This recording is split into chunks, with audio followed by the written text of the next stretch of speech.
So it's Tuesday after Labor Day. I don't know how to turn my camera around to look at me, but of course this is the first cloudy day that we've had in weeks, and this is the one day that I had to spend all day working in the office. So it's like 75 degrees out here. Would have been a perfect day for working, but that's just not how the cards fall, is it? So I thought I'd kind of walk around and kind of see where we're at, where we got this Labor Day weekend. See the last couple of videos, we talked about the bonding and everything like that, but I just wanted to kind of recap everything that's been done. So obviously, as you can see, our skimmers are set in. I think it's a pretty solid job.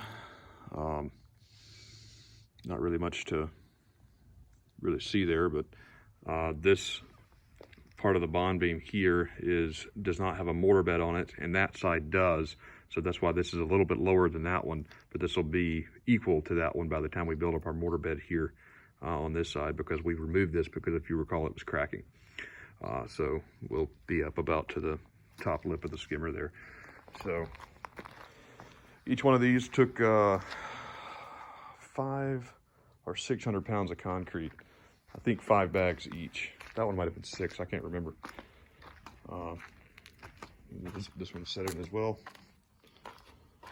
You can see I pointed this out in one of the last videos. You can see our bonding line goes through there. The skimmer will actually set up higher than this. I just put the lid on it to keep the debris out, but there's another rim that goes on top of that. So this will actually set up about probably 4 inches from the top of that concrete there, which is roughly the height of where the deck needs to be. So these were set in at the height that we wanted them. So set in, and then that's about it, really. All the return lines we tied in, as you can see here. That one, those are all, obviously everything's filled in. There's concrete in each one of those. So we put, I think, about a half a bag of concrete down in each one of those holes just to secure those stubs as they went through the wall. We'll eventually put a small concrete pad up underneath here. Not really top of the list right now.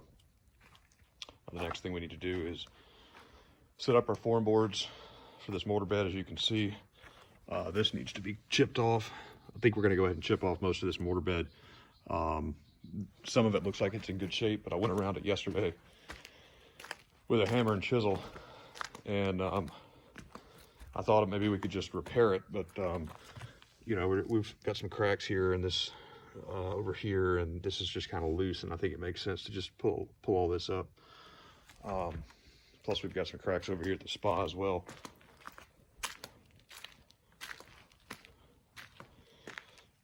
Especially on the inside. So I think we're just going to pull all this up and basically start all over. So we'll show you how that's done. We've got to get a good, it's going to be really difficult to get a mason's line set up for this on a pool with these, you know, the circular pool or whatever. So we've got a little laser that we're going to use to set up the angles on this, set up the line on this so we know what we're doing. But that's where we are so far. Still got quite a bit of plumbing. Well, not really quite a bit, but there's some plumbing over there to tie everything back to the equipment pad. I've got some electrical work to do over there. Kind of talk you through that when we get there.